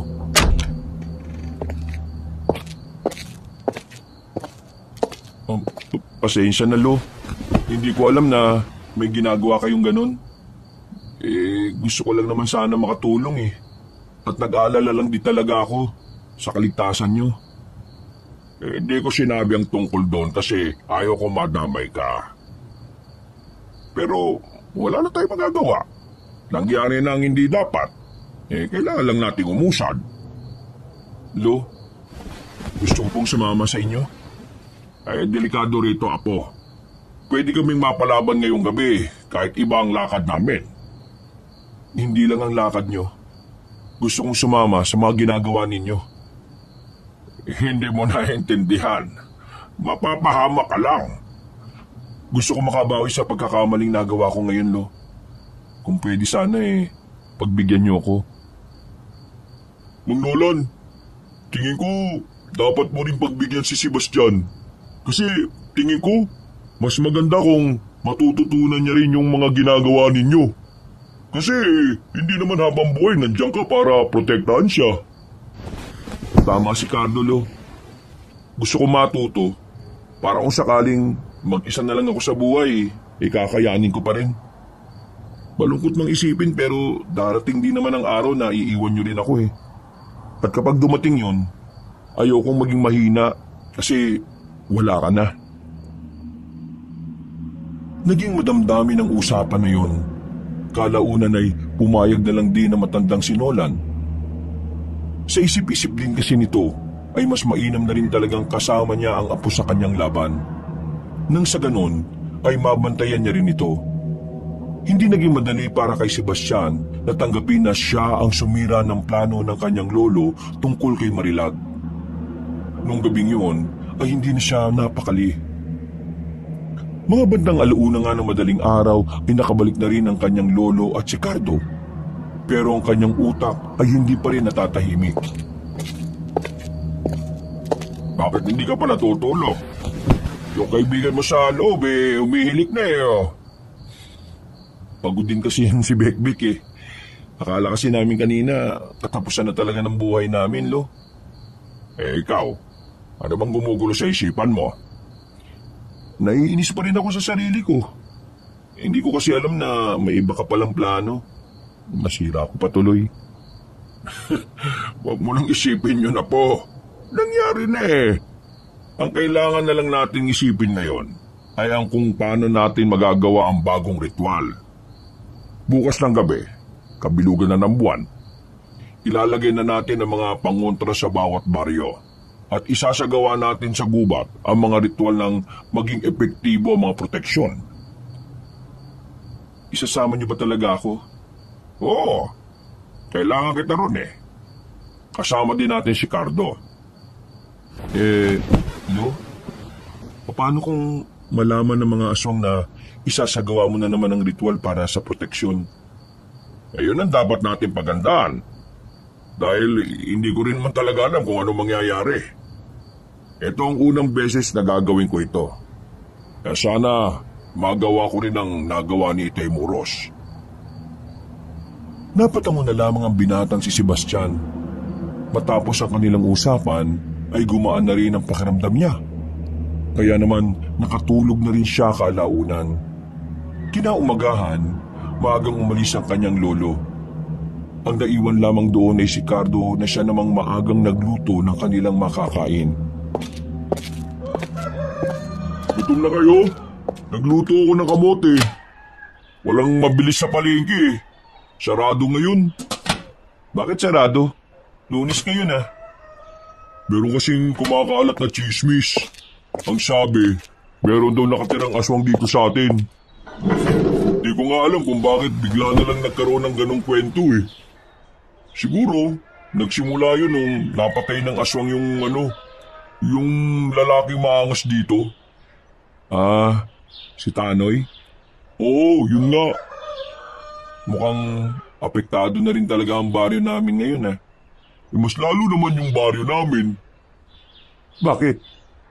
Nitong nakaraan lang kasi doon talaga may namataan na aswang. Bukod sa gubat ng Rosario, sa may gubat din ng baryo namin meron. Grabe talagang kumakalat na sila. At malakas ang kutob ko na nagmamanman sila sa mga baryo. Siguro inaalam nila kung ano ang pinakamadaling sakupin. Napalunok na lamang ng laway si Sebastian nang dahil sa kaba. Iniisip pa lamang niya ang kaguluhang magagawa ng mga nilalang na yon ay parabang nangihina na ang kanyang tuhod. Kaya naman pilit niyang kinukondisyon ang kanyang utak. Pilit niyang kinukumbinsi ang kanyang sarili na kailangan niyang tapangan para makatulong sa kanyang lolo. Mabilis na lumipas sa mga sandali. Sumapit na rin ang kinagabihan. Nakahanda ng lahat ng gagamitin ni Mang Nolan sa pagsasagawa ng ritual. Bandang 7:00, nagiwalay na sila ng landas. Si Mang Nolan ay dumirekta sa gubat, habang si Sebastian at Cardo naman ay pumunta sa mga kalapit na baryo. Kailangan kasi nilang maitusok sa lupa ang kapiraso ng kawayan na nagtataglay ng proteksyon. 4 na lang ang ilagay natin. Kailangan mailagay na natin ito sa mga baryo bago matapos ang ritual ng lolo mo. Ayos na kaya si lolo doon? Paano kung biglang may pumigil sa kanyang aswang? Kaya nga kailangan natin bilisan para mapuntahan na natin siya kaagad. Habang naglalakad sila, biglang may huminto na sidecar o padyak sa gilid nila. Nakita nilang si Bekbek pala ang nagmamaneho noon. Nakangiti sila nitong tinawag. Hoy! Ano? Sabay na kayo? Uy, may kailangan pa kaming puntahan Maatid mo ba kami? Narinig ko yung usapan nyo. Kaya alam ko yan. Sakay na! Sige. Maraming salamat pre ha. Para din naman to sa lahat, di ba? Ako nang bahala. Malakas ako pumadyak. Tila naging hulog ng langit para sa kanila ang lalaking si Bekbek. Maya-maya lang ay agad na rin nilang napuntahan ng isa pa. Ganon din ang pangalawa at pangatlo. Pero nang nasa pang-apat na baryo na sila, dito na magbabago ang lahat. Narito na tayo. Salamat pre ha. Hintayin mo na lang ba kami rito? Ayoko na maghintay. Nasama na lang ako siguro para makaramdam ako ng kakaiba. Bakit? Anong problema? Ewan, parang bigla lang akong kinabahan eh. O sige na, pumasok na tayo. Kailangan na natin magmadali. Hindi na nagsayang ng panahon ng tatlong lalaki. Nagtungo na sila sa harapan ng baryo at naghanap ng magandang pwesto. Maya-maya lang, naitusok na rin nila ang proteksyon sa lupa na malapit sa taniman ng bawang. Palis na dapat sila nang biglang nasa harapan na pala ng padyak ang babaeng si Marilag. Agad silang napatigil. Kinuha naman agad ni Cardo ang itak. Sige, lapit! Masubukan na rin natin itong bagong hasa akong itak. Mukhang nakapagsumbong na sa inyo ang lalaking si Sebastian ha? Matagal nang alam ni Mang Nola na aswang ka. Pinapasakay ka lang niya. Mas swerte ka lang eh. Wala ka ngayon sa tabi niya. Alam niya na aswang ako? Oo, alam ng lolo ko na aswang ka. Niloloko at nililinlang ka lang niya para makakuha siya ng impormasyon. Walang yung matandang yun ha. Hindi ko siya mapapatawad. Oh, bakit ka nagagalit? Nagpanggap ka rin naman na bilang normal na tao ah. Kahit na ang totoo, isa ka namang halimaw na pangit. Eh kung patayin ko na kaagad yung aswang na yan, ginagalit niyo ba talaga eh? Akong bahala. Sige, tutulungan kita. Hindi sige, yan ang gusto mo eh. Nagsimulang umatake sa kanila ang babaeng aswang. Agad namang itinulak ni Sebastian si Bekbek sa gilid. Sa kamalas-malasan ng binata, naasubsob ito sa dumi ng kalabaw sa gilid. Samantala, hinarap naman ni Cardo ang babae. Sinubukan niyong patamaan ng kanyang itak, pero masyadong maliksi ang aswang. Hindi yun matamaan kaya ang ginawa ni Sebastian, lakas loob na nilapitan ang aswang. Nang makakuha ng tamang pagkakataon ay agad niya yung sinuntok ng malakas sa ulo. Pero sa halip na masaktan si Marilag, si Sebastian pa ang nasaktan sa ginawa niya. Ang tigas kasi ng ulo ng babae. Aray, wisit na ulo yan. Literal na matigas. Hoy, ilag! Hinila ni Cardo si Sebastian nang biglang mangalmot ang babae. Kinabahan si Sebastian sa sandaling yun dahil muntikan siyang madali ni Marilag. Hindi niyo ako matatalo. Hindi kayo makakalis dito. Hindi niyo mababalikan ang matandang yon. Huwag kang maging kampante. Tatlo kami oh, isa ka lang. Anong tatlo? Ayong dalawa lang no? Matapos akong ipahila mo sa tain ng kalabaw niyang taong yan, isasama niyo pa ako dyan? Hindi na no? Grabe yung ginawa niya sa akin. Muling gumapang ng mabilis ang babaeng aswang. Sisipain sana ni Sebastian ang babae pero nahawakan nito ang kanyang paa.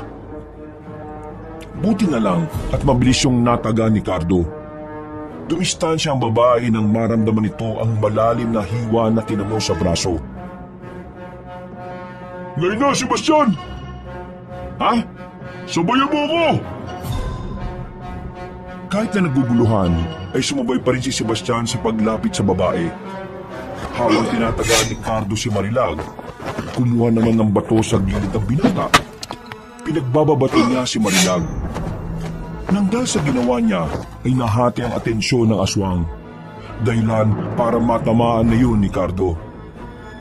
Tinagaan ni Cardo ang babae sa bandang liig at saka sa muka. Nang matamaan yun, ay mabilis na tumalon si Marilag paakyat sa taas ng puno. Dinig pa nila ang mabilis na paghinga ng babae.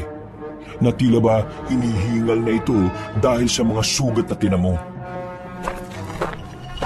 Bumaba ka dyan! Tapusin na natin to! Oo nga, akala ko ba mabangis taswang ka? Hindi ako papaniwala na mga kagaya niyo lang ang makakaharap ko at ang gagawa nito sa akin. Kaya ngayon, sisiguraduhin kong pagbabayaran niyo ito. Matitikman niyo na rin ang tunay kong kulay. Hindi nagtagal, nasaksiyan na rin nila ang pagpapalit ng anyo ni Marilag. Noong mga sandaling yun, medyo nabahala na silang dalawa ni Cardo. Batid nilang kapag ganun na nga ang isang aswang, maaring mas malakas na ito kumpara sa una nitong estado. Hindi na to biro. Kailangan natin puntahan ng lolo mo. Hindi pwedeng matagalan tayo rito. Pagbilang ko ng 3, tatakbo na tayo 1, 2, 3. Tumakbo silang 3 palayo habang hindi pa tapos magpalit ng anyo ang aswang na si Marilag. Noong mga sandaling yun, ang tanging layunin lamang nila ay mapuntahan kung nasaan man si Mang Nolan. Pero hindi papayag ang aswang na si Marilag na makatakas sila. Kaya naman sinundan din sila nito hanggang sa makarating na nga sila ng kagubatan. Malayo pa sila Mang Nolan, kaya naman hindi rin nila alam kung aabot pa sila sa matanda. Mga pre, malapit na rin tayo maabutan. Walang iya, ang bilis tumakbo. Kabayo ba yan o aswang? Bilisan mo kasi. Mauna na kayo, dali! Biglang tumigil sa pagtakbo si Cardo para harapin ang aswang na si Marilag. Tumigil din naman ang babae. Hindi na lang din tinutulan ni Sebastian ang pagpapakabayani ni Cardo dahil mas kailangan nilang marating kung nasaan man si Mang Nolan. Hindi nagtagal, dinatnan na nila ang matandang kakatapos lang sa ginagawang ritual. Hinang-hina si Mang Nolan. Muntikan pa itong matumba kung hindi nila yun ilalalayan. Lo, ayos ka lang ba? Nagawa ko. Natapos ko na ang ritual. Ligtas na ang mga taga-barya. Are, tulungan nyo nga akong alalayan si Lolo. Sige, pre. Teka, ano ba yung mga nasa mukha niya? Bek-bek. Huwag niyo na pong pansinin yan. Ang malaga, makaalis na tayo rito. Inakay nila si Mang Nolan. Nang papalis na sana sila sa lugar na yun, ay bigla na lamang dumating ang iba pang mga aswang. Napatigil sila, nababahala. Kinakabahan at hindi alam ang gagawin. Batid nilang maaaring mapahamak ang matandang si Nolan nung sandaling yun. Lalo pat walang kakayahan ng matanda na lumaban dahil hinang-hina ito. Kaya naman, kinuha ni Sebastian ang itak na matanda. Pinaubayan nito ang kanyang lolo sa kaibigang si Bekbek. Humarap siya sa mga aswang na may tapang at katatagan. Kahit na alam niyang wala pa siya sa kalingkingan ni Cardo para kalabanin ang mga yon. Alam kong wala pa akong alam sa ganito, Lo. Pero hindi yun magiging hadlang para protektahan ka sa mga ganitong uri ng sitwasyon. Apa, pag-iigat ka. Gagawin ko makakaya ko, Lo. Bumuntungin nga muna ang binata. Maya-maya lang ay lumapit na rin sa kanila ang mga aswang. Walang pag-aalinlangan na inatake ni Sebastian ang mga yon. Bara-bara niyang winasiwas ang sandata. Meron naman siyang tinatamaan, pero hindi niya matamaan lahat. May iba pa na nakakalusot at ilang sandali nga lang din, tinamaan din siya ng isang aswang sa bandang braso. Sebastian! Huwag mo ko intindihin, Lo. Malayo to sa bituka. Pag-iigat ka. Mamaya, mas malapit na sa puso. Ilang sandali lang, nakita na lamang nilang mas dumami na ang aswang na nakapalibot kay Sebastian. Sa puntong ito, ramdam na ng binata na hindi na niya kakayanin yon. Pero dahil wala naman siyang magagawa, kailangan niyang harapin ang mga yun kahit buhay pa niya ang maging kapalit. Huminga siya ng malalim kahit na nararamdaman niya pa ang hapdi sa kanyang braso. Nang muling umatake ang mga aswang, napahiga siya ng tamaan na naman siya sa bandang hita. Noong mga sandaling yon, inakala niyang katapusan na ng kanyang buhay. Ngunit isang himala ang nangyari. Dumating ang ibang kasamahan ni Mang Nolan. Umatake ang ibang manunugis. Dali-dali nilang pinagpapapaslang ang mga aswang na nasa paligid. Pero sa halip na makisabay pa roon si Sebastian, mas inunan niya pa ang kaligtasan ng kanyang lolo. Inakay nila papalayo roon ang matandang lalaki. Hindi nagtagal, nakalabas na rin naman sila ng kagubatan. Naglalakad na sila sa gilid ng kalsada ng mga sandaling yun nang biglang lumitaw na naman ang babaeng si Marilag. Kapansin-pansin na medyo nanghihina na rin to dahil sa ilang sugat na tinamo. Akala niyo ba matatakasan niyo ako? Pre, ano kaya nangyari doon kay Cardo? Kung ano man ang nangyari sa kanya, kailangan ko pa rin tong harapin. Hindi nila pwedeng mapas lang si Lolo. Mag-iingat ka. Malakas at maliksi siya kahit na marami na siyang galos. Alam ko, Lo, pero hindi ko siya patatawarin. Atake na sana si Sebastian, pero bigla na lamang may tumarak na kutsilyo sa bandang sentido ng aswang. Lumewang-gewang yun sa paglalakad. Hanggang sa hindi nagtagal, natumba na rin ito. Sandali itong nangisay na kalaunan ay agad na ring namatay. Pagtingin nila sa gilid, naroon si Cardo. Hingal na hingal at meron na rin mga tama sa katawan. Mabuti naman at ligtas ka. Pasensya na, nakatakas siya sa akin eh. Kailangan na muna natin lumayo. Sa bahay, doon na muna tayo. Paano mga manunugis, Lo? Huwag mo silang intindihin. Mga veterano at biyasa na mga yon. Kailangan natin makabalik sa ligtas na lugar. Hindi pwedeng maabutan pa tayo nito ng mga aswang. Wala na silang sinayang na sandali. Nakabalik na kaagad sila sa kanilang baryo. Agad namang inasikaso ni Sebastian si Mang Nolan at Cardo. Mas inunan niya pa ang mga yon kahit nasugatan din naman siya. Maya-maya lang, naging maayos rin ang pakiramdam ng dalawa. Si Sebastian naman, tila namamanhid ang kanyang katawan. Hindi na kasi niya nararamdaman ang mga galos. Apo, may galos ka rin. Dapat inuna mo muna sarili mo. Sinabi ko naman sa inyo, Lo, malayo sa bituka yan. Tingnan nyo, kayang-kaya ko ang tiisin eh. Mang Nolan, kakaiba po yan si Sebastian. Kahit ngayon lang lumalaban sa mga aswang eh, pero yung tatag ng katawan niya, kakaiba. Kakaiba ka rin. Ang galing mo makipaglaban. Nagawa mong talunin si Marilag. Pero hindi pa tayo dapat maging kampante ha. Hindi pa natin nakakaharap ang pinuno nila. Malakas ang kutob ko na mas matindi ang balik nila dahil sa nagawa natin ngayon. Lalo na't napaslang na si Marilag. Ano ba talagang papel ni Marilag sa lahi ng mga aswang?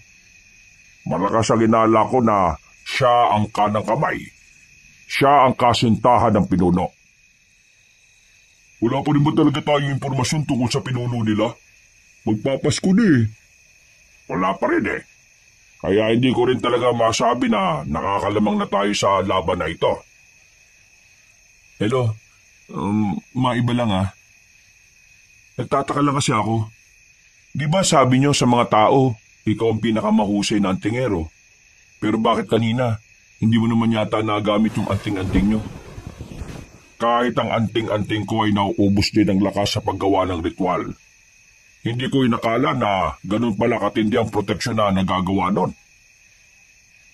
Ngayon, mas lalo kang dapat naming protektahan. Dahil kapag nawala ka, mawawala na rin ang proteksyon ng mga baryo. Mabuti naman at alam mo ang bagay na yan. Huwag kang mag-alala. Sa oras na maging maayos na ang kalagayan ko, hindi nyo na ako kailangang intindihin. Napabuntong hininga na lamang ang matandang lalaki. Si Sebastian naman ay gumaan na rin ang pakiramdam. Kinabukasan, naging mapayapa naman ang kanilang araw. Walang nabalita ang may aswang na nakalapit sa mga baryo. Yun ay dahil nagiging mas epektibo na rin ang mga proteksyon na kanilang inilagay. Lumipas pa ang ilang araw. Dumating na nga rin ang bisperas ng Pasko. Lahat ay abala na sa kanilang mga bakuran. Kahit sila Sebastian, pansamantala na munang kinalimutan ang problema nila tungkol sa aswang. Kampante naman silang wala na makakapasok na aswang sa kanilang baryo. Napakadami naman natin handa mamaya. 4 lang naman tayo. Siyempre naman, Lo. Special to. Kasi kasama natin ngayon si Cardo at si Bekbek. Nasanay kasi tayo na 2 lang tayo palagi sa Pasko eh. Ikaw pa, Bekbek. Hindi ka pa pagagalitan sa inyo kasi dito ka magno-Noche Buena. Hindi naman po. Kahit nga hindi ako umuwi dun eh. Hindi naman nila ako hahanapin. Mang Nolan, Sebastian, maraming salamat kasi tinanggap niyo ako rito ha. Ngayon, ngayong hindi ako makauwi sa amin, inakala ko talaga na mag-isa lang ako magpapasko sa bahay ni Lolo Muros eh. Buti na lang, nandiyan kayo. Hindi ka na naman ibang tao sa amin. Kahit sandaling panahon lang naman ang pinagsamahan natin mahalaga ka na rin sa amin. At saka, parang tatay ko na ang lolo mo. Kaya parang tsuhi mo na rin ako. At saka nakaibang Pasko ngayon. Tingnan niyo mga tao, ang sasaya nila. Kahit hapon pa lang. Mas maganda talaga kung mas marami. Mang Nolan, sumama naman po kayo sa amin mamaya. Maaga po ang simbang gabi ngayon eh. Mga 9:00 po ang simula ng misa. Sana naman makasama namin kayo. Hindi ko kasi talaga gusto yung pagmimisa ni Father Erning. Hindi siya kagaya ng nauna na nakasanayan ko. Pero sige, susubukan ko. Ayun, di kumpleto tayo magsisimba niyan. Pero kapag tinawag ako para magsalita sa harapan ayoko ha. Wala ako sa mood eh. Natawa na lamang si Sebastian. Noong mga sandaling yun, masaya ang puso ng binata. Damang-dama niya ang diwa ng Kapaskuhan. Pakiramdam niya noon ay parang wala silang dinadalang mabigat na problema. Mabilis na lumipas sa mga oras, nakahanda na rin ang lahat ng kanilang handa. Ilang oras pa naman bago ang Noche Buena, kaya lumabas na muna si Sebastian at Bekbek. Maghahanda kasi sila ng pwedeng mabili na pangregalo sa matandang lalaki. Sa kanilang paglalakad, muli nilang nakasabay si Mang Erning, ang pari ng simbahan ng kanilang baryo. Nakapambahay lamang ang pari, para lang itong normal na residente. Tumingin yun sa kanila, pero hindi ito umiti na kagaya ng ginagawa nito palagi. Napaisip ang dalawa. Pakiramdam nila ay merong nagbago sa paring yun. Kaya naman, hindi nila napigilan ang kanilang sarili na sundan yun hanggang sa makarating na sila sa simbahan. Nang makapasok na ang pari, nakasalubong naman nila ang pinakamatandang madre, si Sister Maya. Kitang-kita ang pagiging balisa nito. Para bang takot na takot. Sister Maya, ayos lang po ba kayo?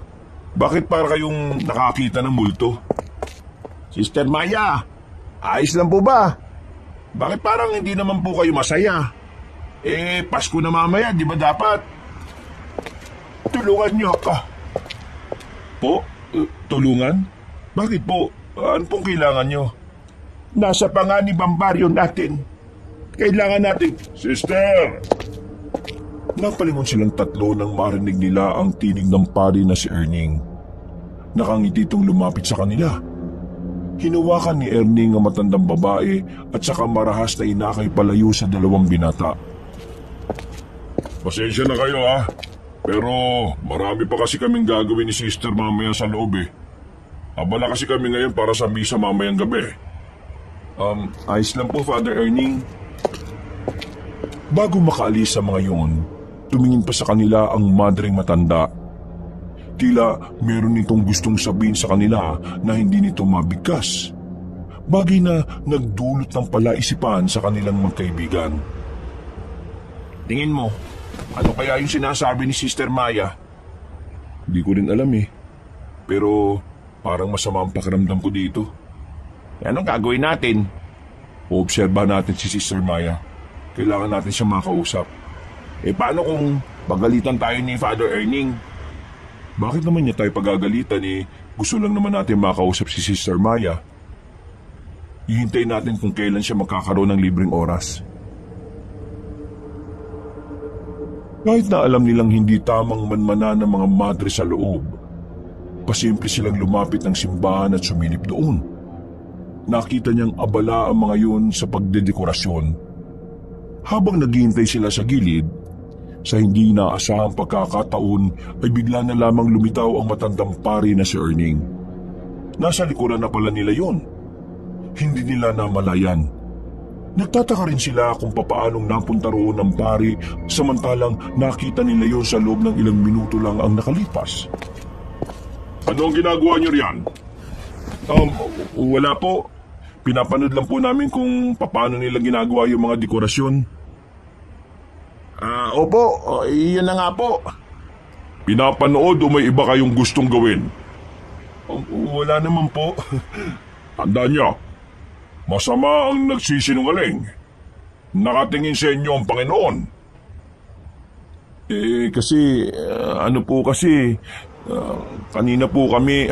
Kanina po kasi, nag-aalala po kami kay Sister Maya.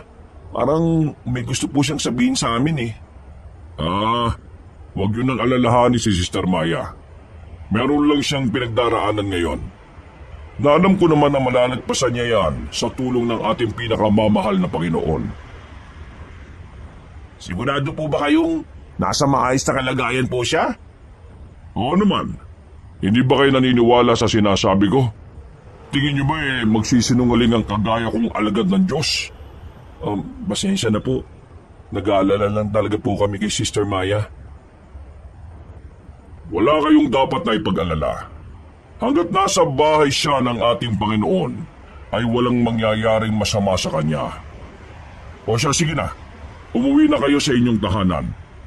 Maya-maya ay sasapit na ang Kapaskuhan, kaya dapat ang intindi ninyo ay ang biyayang handog sa atin ng Panginoon mamaya. Wala nang nagawa ang dalawa, pero hindi pa rin kumbinsido si Sebastian sa sinabi ng pari. Malakas talaga ang kanyang kutob na hindi maayos ang lagay ng madre na si Maya.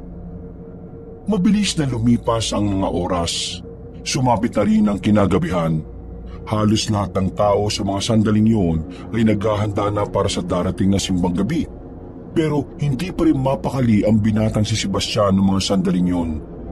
Bagay na napansin na ni Cardo kaya lumapit na ito sa kanya.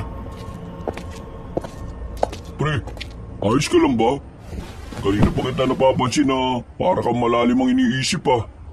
Tulala ka eh. Hindi ka rin mapakali kanina. Anong nangyayari? Pre, huwag ka na munang maingay kay Lolo ah. Hindi pa kasi ako sigurado eh. Ano yun? Kanina kasi si Sister Maya, nasabi niya sa amin na nasa panganib ang baryo natin. Sinabihan niya kami na kailangan niya ng tulong. Tapos, nang sasabihin na niya yung dahilan kung bakit, ibigla na lang siyang tinawagan ni Father Erning. Parang pinipigilan niya si Sister Maya na masabi yung gusto niyang sabihin sa amin. Naghihinala ka ba na may ginagawang hindi maganda itong pari na to? Hindi ko alam pero oo. Para kasing may nangyayari hindi tama eh. Gusto mong manmanan ko yung pari? Pwede mo bang gawin yon? Oo. Basta, manatili ka lang sa tabi ni Mang Nolan ha. Mas maghihinala ang paring yun kapag napansin niyang wala ka mamaya sa simbahan eh. O sige pre, maraming salamat ha. Hindi kasi talaga mapakali ang kalooban ko eh. Tumango na lamang si Cardo sa kanya. Mga ilang sandali lang ay lumargan na rin sila para makapagsimba. Marami-rami ang tao nung gabing yon. Huling simbang gabi na kasi, kaya dinumog talaga ang simbahan. Karamihan sa mga taga-baryo ay iniwan ang mga bahay nila para lamang doon. Nagsimula naman ng mapayapa ang misa. Normal lang na nagsisermon ang parin si Erning. Pero ilang minuto na ang nakalipas, hindi pa rin napapansin ni Sebastian ang lalaking si Cardo. Kaya habang abala ang lahat sa misa, nagpaalam siya sa kanyang lolo na iihi lamang. Pero ang totoo ay hahanapin niya si Cardo sa palibot ng simbahan. Malaki ang simbahan, kaya may mga parte ng paligid nito na madilim lalo na sa bandang likuran. Sa parting yun, meron ding mga bahay kung saan doon tumutuloy ang mga madre. Walang ilaw ang mga kabahayan na yon dahil lahat ng madre ay nasa misa. Kaya marahang naglalakad si Sebastian habang hinahanap si Carlo. Saan naman kayo nagpunta yung isang yun? Nakakainis naman talaga oh. Kaunting lakad pa niya ay bigla na lamang may humablot sa kanya. Tinakpan nito ang kanyang bibig. Huwag ka maingay, si Carlo to. Buisit ka. Kinabahan ako sa iyo. Pasensya na pero kailangan kitang hilahin papunta rito eh. Ha? Bakit? Ano bang nalaman mo? Nakikita mo ba yung liwanag na yon? Oo, ano ba yon? Parang kubo pero mahaba. May mga nandyan sa loob. Mga aswang ang nariyan. Ha? Aswang? Paano magkakaroon ng aswang dyan eh? Di ba nalagyan natin ng proteksyon tong baryo natin? Oo nga, pero iba ang kutob ko eh. Pakiramdam ko, alam na nila ang pangontra sa proteksyon na ginawa natin. At ang nakapagtataka pa, bakit ang lapit ng mga aswang dito sa simbahan na to? Masama ang kutob ko. Tingin ko, gagawa sila ng gulo ngayon. Si Sister Maya, nakita mo ba? Kanina pa siya wala sa misa eh. Yung may nunal sa pisngi? Oo, nasan? Wala akong nakita eh. Kanina pa ako naglilibot pero wala naman ako nakita. Ha? Ano to? Sabay silang napatingin sa ibaba nang meron silang masagi sa sahig. Pagtutok ni Sebastian ng ilaw, nakita nila ang madring si Maya na nakabulagta. Tinihaya nila yon. Dito na tumambad sa kanila ang wakwak nitong tiyan. Wala na ang laman loob at nagkalat na ang dugo sa kinatatayuan nila. Ay gagi! Napatras sila, pero isang bagay ang pumukaw ng kanilang pansin. Meron itong hawak-hawak na papel sa kaliwang kamay nito. Nabahira na ng dugo ang kalahati nito, pero buo pa rin ang sulat na nakalagay doon. Kinabigla nilang dalawa ang kanilang nalaman. Dumaloy ang kaba sa kanilang sistema. Aswang si Father Erning? Kung ganun, kasama niya yung mga aswang na naroon. Bumalik na tayo sa loob ng simbahan. Kailangan natin mapalikas sa mga tao. Kailangan nating sabihin kay Lolo ang nalaman natin. Walang sinayang na oras ang dalawa. Dali-dali silang tumakbo pabalik ng simbahan. Nagulat ang paring si Erning at ang ilang madre nang pumunta sila sa gitna. Inago pa ni Sebastian ang mikropono sa nagsasalitang pari. Mga kalugar! Umalis na kayo sa simbahan na to ngayon din! May binagbalang ang mga aswang sa atin! Sisirain nila ang Noche Buena natin lahat! Kaya at maaga pa, iligtas nyo na ang mga sarili ninyo! Ano bang sinasabi mo, Sebastian? Sinisira mo ang sagradong pagtitipon natin ngayong gabi ah? Hindi ka ba nahiya sa Panginoon? Huwag mong ginagamit ang salitang Panginoon dahil mo na ang karapatan! Apa, anong ibig nitong sabihin? Lo, itong pare ito ay isang buwan, mapagpanggap! Hindi siya totoong pare, isa siyang aswang! Ano bang sinasabi mo, Sebastian? Gumagawa ka ng kwento ah. Sinisira mo ang pangalan ko sa mga tao. Kaya pala gusto mong pigilan si Sister Maya na makapagsalita dahil alam niya kung anong tinatago mo. Mga kalugar, huwag niyo siyang paniniwalaan. Maaring sinasapian siya ng dyablo kaya ganyan siya magsalita. Di mo kami maluloko, Erning. Pinatay mo si Sister Maya para wala siyang masabi. Pero pasensya ka na ha. Matalino si Sister Maya. Nagawa niya pa rin ipaalam sa amin kung ano ang baho mo. Lahat kayo, bumalik kayo sa mga bahay niyo. At walang lalabas kahit na anumang mangyari. Mga kalugar, kailangan ko ng pakikisa ninyo. Umalis na kayo at umuwi na muna. Mga sister, kayo rin. Ikaw na pari ka, maiwan ka. Nag-alisa ng mga tao. Sila na lamang ang naiwan sa loob ng simbahan. Pero hanggang sa mga sandaling yun ay sinusubukan pa rin ng matandang pari na magkaila. Nolan, hindi mo ba pwedeng awatin ng apo mo? Pinabastos niya ang tahanan ng Diyos. Hindi nagsisinungaling ang apo ko. May takot siya sa Panginoon kaya hindi niya gagawin gumawa ng kwento sa loob ng tahanan ng Diyos. Kaya pala biglang nawala ang dating pari dito dahil meron kang masamang binabalak dito. Ang kapal ng mukha mo na gamitin ang tahanan ng Diyos para sa kasamaan mo. Sandali lang naman. Hayaan niyo ako makapagpaliwanag. Papatunayan ko na hindi ako aswang. Tingnan mo, itong banal na tubig. Iinumin ko pa at yayakapin ko pa ang krus. Tumigil ka na! Alam kong hindi ka naman tatablan ng mga yan dahil iba ka sa mga aswang na alam namin. Yun din ang dahilan kung bakit nagagawa mong manatili rito kahit na may proteksyon na ang baryong ito. Kung ayaw mong maniwala, wala kung dapat maniwala sa kagaya mo! Bigla na lamang dinukot ni Mang Nolan ang nakasuksok na kutsilyo sa tagliran nito at pinukol sa pari. Madali namang nakailag ang paring yon. Bagay na hindi naman basta-basta magagawa ng tao. Binabanyag ka ng mga kilos mo, Father Erning. Wala na talaga ako masabi sa pagiging matalino ninyong maglolo. Mahanga ako sa inyo Ang kaso nga lang, huli na ang lahat.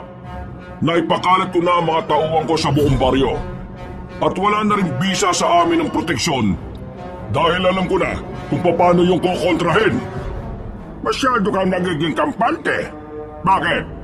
Akala mo hindi ko inaasahan na mangyayari ito? Huwag ka mag-alala. Yung mga tao mo, haharapin ng mga kasamahan ko. Nandito na rin sila. Hinihintay lang talaga namin na kusang lumitaw ang pinuno ng mga salot. Salamat sa dalawang lalaking ito dahil nalaman nilang totoo. Hindi na kami mahihirapang maganap. Bumaka sa mukha ng matandang pari ang galit nito. Umumbok na ang mga ugat nito sa mukha. Nanlisik ang mga mata at agad na naging kulay puti ang buhok nito. Ha! Tingnan natin kung kayanin mo ako, Nolan. Sa labas tayo! Hindi maganda sa harapan ng Panginoon na papaslangin kita. Pre, asikasuhin naman natin yung nakita natin kanina. Kayo tatlo! Kayo nang bala sa iba, Ako nang bala sa isang ito! Nang lumabas na ng simbahan ng matandang si Erning, sinundan naman yun kaagad ni Mang Nolan. Habang ang tatlong binata naman ay tinungo ang kinaroroonan ng kubo sa likuran ng simbahan. Noong mga oras na yon ay nagsimula na rin ang labanan. Binulabog nila ang mga nagre-relax na aswang. Nataranta ang mga yon dahil hindi nakapaghanda ang mga aswang at agad na nila yung pinulbos. Maya-maya pa, dumating na rin ang mga aswang. Sumagupa rin naman ang iba pang manunugis. Nakipagsabayan din naman sila sa kalaban. Si Sebastian, parang nasanay na lang din siya sa sitwasyon. Kahit na hindi pa gaanong marunong, nagagawa niya ring makipagsabayan sa mga aswang. Si Cardo naman ang tila nagiging pinuno nila. Ito ang nangunguna sa pakikipaglaban at talaga namang hindi nakakaroon ng pag-aalinlangan. Habang si Bekbek, hindi man lang makatama. Mahina ang paghataw ng itak ng dahil sa takot. Kinakabahan at bahagyang naduduwag. Kailangan mo tapangan, pre.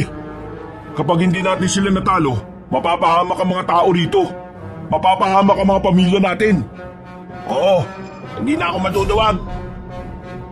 Bumuntong hininga na lamang si Sebastian at saka bumalik na rin sa labanan.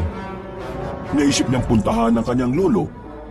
Nadatnan niya ang dalawang matanda sa isang kanto na kung saan isang malaking poste ng ilaw ang nagsisilbi nilang liwanag. Bakit ka lang dito? Tutulungan kitang talunin ng isang yan, do. Sige, ngayon lang ako hihingi ng tulong sa iba. Bakit? Hindi gumagana sa akin ang mga anting-anting mo? Wala ka naman palang binatmat eh. Wala kang magagawa kung wala ang anting-anting mo. Totoo ba sinasabi niya, Lo? Pero wala naman akong pakialam. Kasi kayang-kaya ko siyang labanan kahit wala yung anting-anting. Agad na lumusob si Mang Nolan. Nakakailag naman sa kanya ang aswang na si Erning. Pero sa hindi naasahang pagkakataon, tumilapon na lang bigla si Mang Nolan. Nagawa itong sipain ni Erning. Hindi rin naman nagsayang ng sandali si Sebastian. Lumusob siya para tulungan ang kanyang lolo. Nang tagayin niya ang matandang aswang, hindi niya inaasahan na nakalapit ito sa kanya. Inuntog ni Erning ang ulo nito sa ulo ng binata. Pagkatapos ay binalibag ito palapit kay Mang Nolan. Lo, Ang lakas niya! Ngayon lang ako nagkaroon ng kalaban na kagaya niya. Sa mga sumunod na sandali, sinubukan ulit atakihin si Erning. Pero sa kasamaang palad, kahit na isang tama ay hindi na nila magawa. Dumating na rin sa puntong hindi na kinaya pa ni Mang Nolan na makatayo. Nagtataka matandang lalaki kung bakit sa puntong ito pa niya hindi magamit ang anting-anting. Sinabi ko naman sa iyo, di ba? Walang makakatalo sa akin sa bayan na ito. Ako lang ang malakas. Wala nang iba pa. Naintindihan mo? Sarado na ang kabilang mata ni Mang Nolan nang dahil sa bugbog.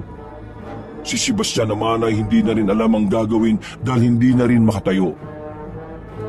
At tapusin na kita ngayon, Nolan. At kapag wala ka na, magkakandang leche-leche na ang lahat na kasamahan mo. Dahil lahat naman sila ay nakadepende lang sa'yo. Huwag ka maging kampante. Hindi mo alam kung anong kayang gawin ng anting-anting ka. Huwag ka nang umasa sa anting-anting na yan. Hindi ka niya ililigtas. Sa hindi inaasahang pagkakataon, bigla na lamang umilaw ang suot-suot na kwintas ni Mang Nolan. Nanlalaki ang mga mata ni Erning nang makita yun. Hindi ito makapaniwala, habang si Mang Nolan naman ay tila nagkaroon ng panibagong lakas. Muli itong nakatayo. Nagpatunog pa ito ng mga daliri sa liig. Sinabi ko na nga ba eh, tulog lang ang anting-anting ko kanina. Ngayong gising na ang diwa niya, ikaw naman ang matutulog ng habang buhay. Hindi ako patataig sa'yo! Napangiti na lamang si Sebastian na makita ang lolo niya na nagawa ulit sa bayan si Erning. Sa katunayan, mas nakalalamang na nga si Mang Nolan. Kitang-kitang nahihirapan na si Erning sa bawat atake na ginagawa ng matandang antingero. Wala yung ibang magawa kundi ang umilag na lamang. Ano? Iilag ka na lang ba talaga hanggang sa mamatay? Hindi na makapagsalita si Erning. Sugatan na ang katawan nito sa mga sandaling yan. At kahit na anong gawin itong pag-ilag, palagi na lang itong tinatamaan ni Mang Nolan. Hindi nang tagal, nakakuha na rin ng tamang pagkakataon si Mang Nolan para tapusin ang laban. Nang makita niyang tila nakaramdam na ng pagkahilo ang kalaban, nagmamadali itong lumapit at saka itinarak ang itak sa tiyan nito. Pagkugot niya ng patalim, ay agad din naman niyang pinatamaan ang leeg ng aswang na si Erning. Sumirit agad ang dugo. Pero hindi pa rin nakontento si Mang Nolan. Nilapitan niya ulit yun at sinigurong hindi na yon mabubuhay. Gumulong na lamang ang ulo ng matandang aswang sa lapag. Nang masiguro ni Sebastian na tuluyan ang natalo ng kanyang lolo ang pinuno ng mga aswang. Lumuwag na rin ang kanyang paghinga. Lo, ang galing nyo. Magiging maayos na ang Noche Buena natin. Lo, paano yung ibang aswang? Huwag ka na mag-alala. Konektado ang buhay ng mga yun sa pinuno nila. Tingnan mo, wala ka nang naririnig na aswang, hindi ba? Kasi wala na si Erning. Mabuti naman po kung ganun. Ayos ka lang ba? Ayos lang naman po ako. Masakit lang ang balakang.